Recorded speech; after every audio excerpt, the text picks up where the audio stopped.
I don't know. So this is my tentative put and look to determine obviously my 5-degree pitch on the wall. Those two studs are pretty much at 5 degrees, as approximate as I could get it. And I've just pushed that curve up to something that looks good. I haven't worked out the radius of it yet. I have just modelled that curve on the already bought second-hand curved roof sheets that I have, and they'll have a little bit of flex already being curved that I can actually curve them a little bit more, so I pushed that up a little bit out of range of their curve. At the moment that height is too high.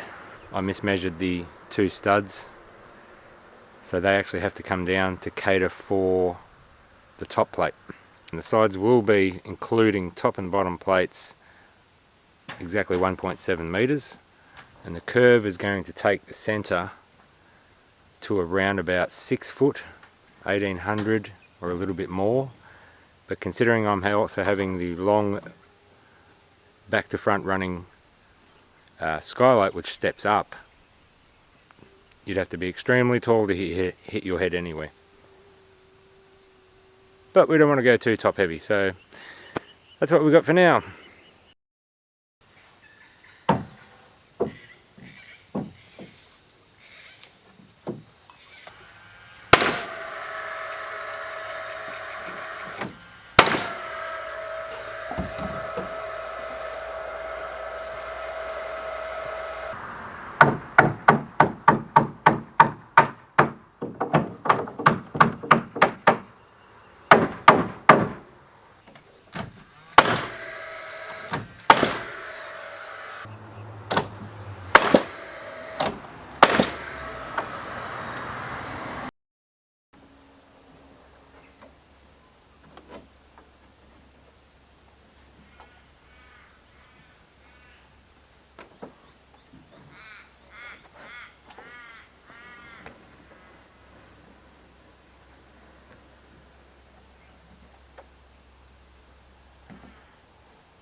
Unbelievable.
So I went out and got a quote to get some curved roof timbers made up, roof beams, and the quote was quite shocking, far too much. And I thought, well, what am I going to do? I can't find any second hand despite an exhaustive search. So I bought 25mm thick, I guess that's about an inch, laminated plywood. I've worked out my curve.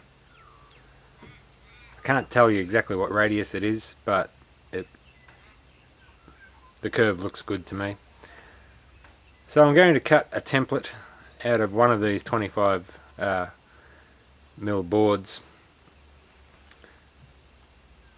Have a look at it. If it's right and all good, I'll then use that as a template to cut several of them.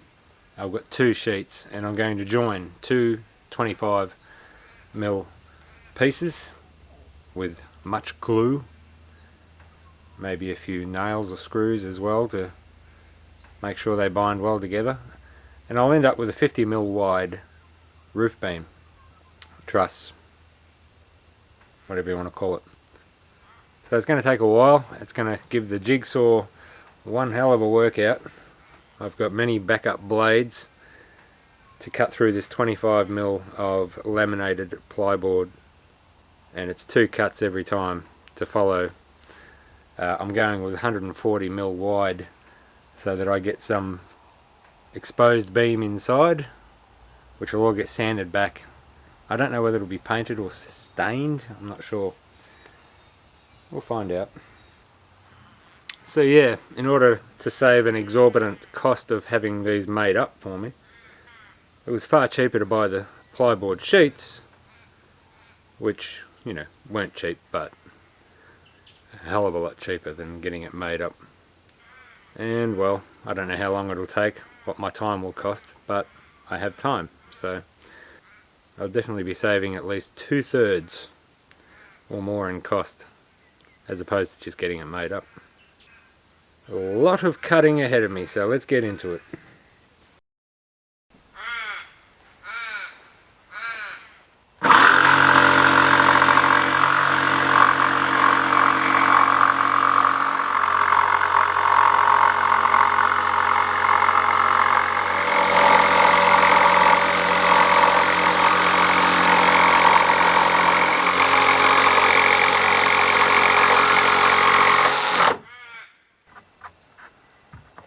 Well, that's one cut. Well, that was pretty easy, I must say. That blade cut through this like butter. And it's a good looking curve. Alright, more cutting to do.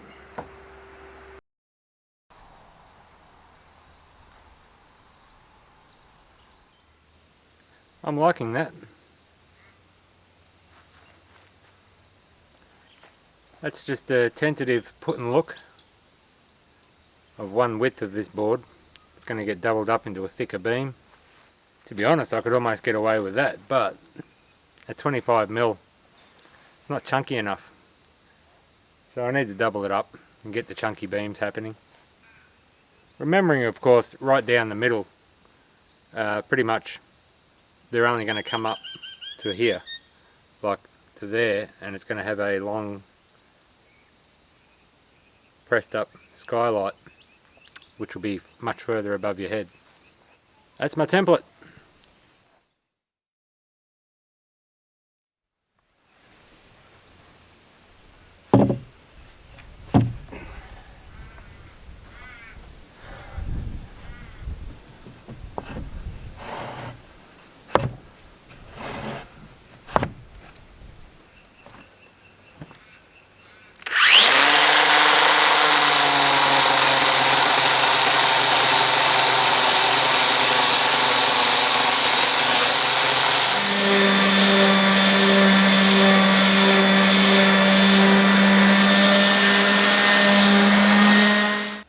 After cutting all these out, I inadvertently created myself a bunch of Japanese longbows.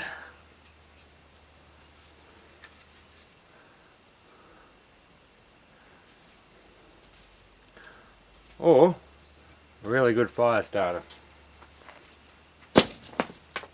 Having cut all these with the jigsaw, and the jigsaw is, very sensitive. It wants to run off course quite often. You've got to go really slow. It basically created just a bunch of dips and valleys, and I didn't want it to be too noticeable on the finished product. So that's why you saw me down there. Combination of scraping and sanding, trying to just get a nice smooth underside. There's still dips and valleys in it, but it's a lot of work. It's not too bad. It's not too bad. So I've got them all up here now, and what I've got to do is take them apart and glue them and join them back together and clamp them down and create my 50mm wide beam. It's going to take a lot of liquid nails. So that's the task now.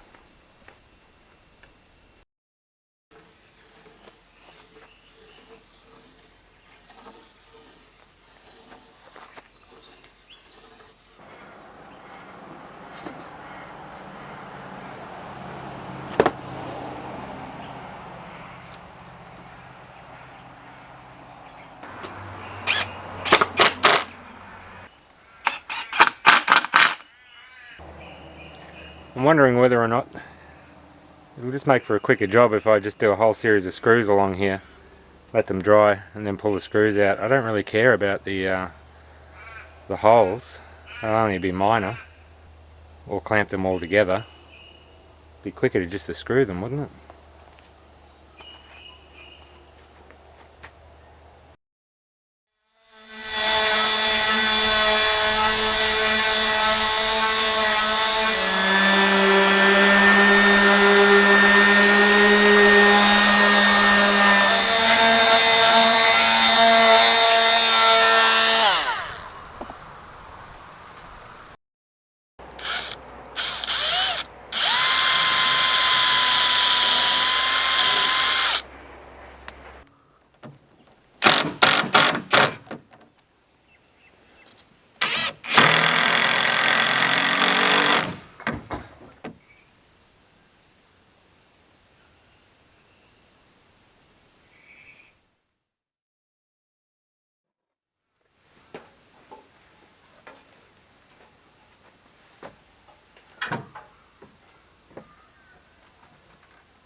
This thing running the length of the Gypsy Wagon, I may have already referred to it as a skylight.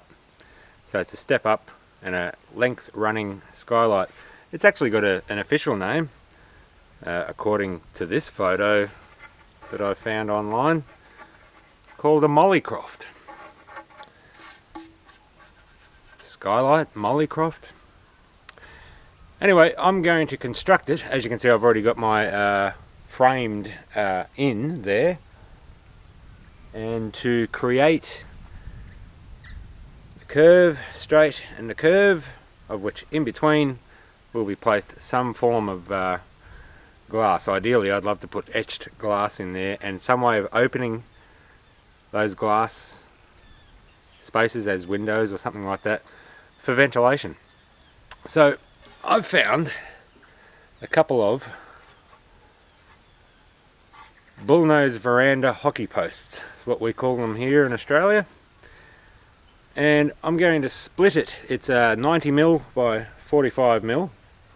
And I'm going to split it down the middle, cut it all the way down the middle to create 45 by 45. Once I've got two pieces out of this, I'll flip one over and I'll join them end to end and make one nice long piece. But it won't be fully curved like that. This is a full bull nose. There's also what they call a half bull nose, which is generally where that line is there, and you end up with like a half bull nose look when you're building a veranda.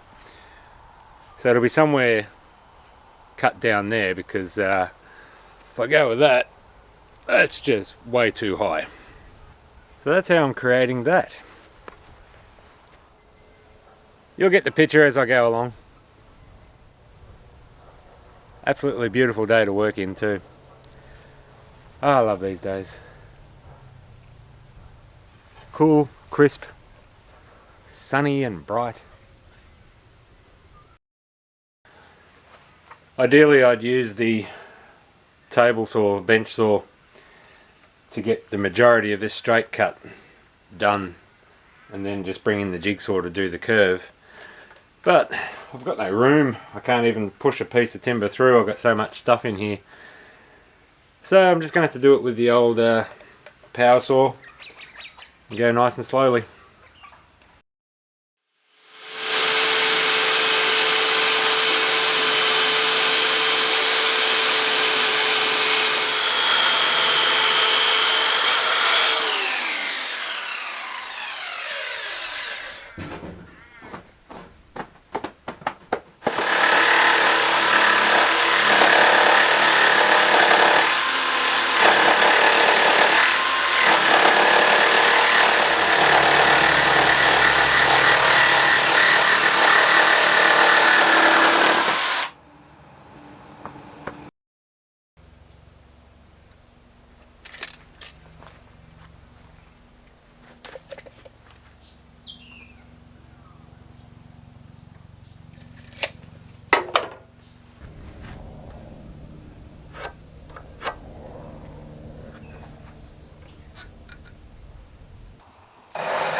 So this is a result of splitting my two hockey sticks down the middle and joining end to end. As you can see, I've overlapped one of them and it's held together with 4 screws. There is a little bit of a support channel timber on the other side just to keep it supported for now, but I accidentally cut the second one too short and I couldn't overlap them, so it would have brought it right in length. So I've been thinking of all manner of ways to bridge it. I could dowel it, but I don't want to muck around with that. So I've pinpointed the absolute middle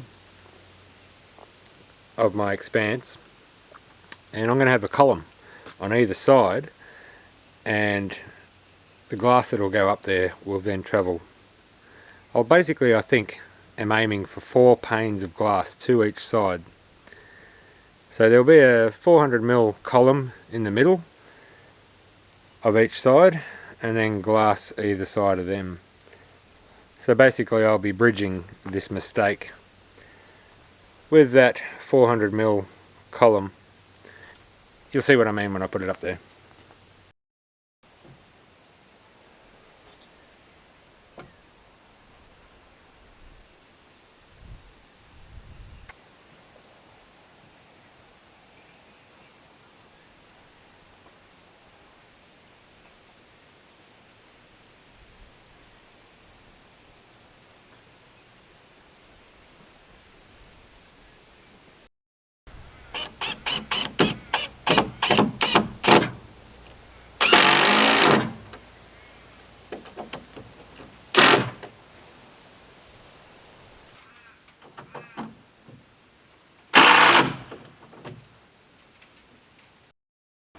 So the gap for the glass is not very deep. It's about 100mm and 4 inches thereabouts. But I didn't want to go too high above the proper roof. It looks about right to me. It's been quite challenging, this roof structure,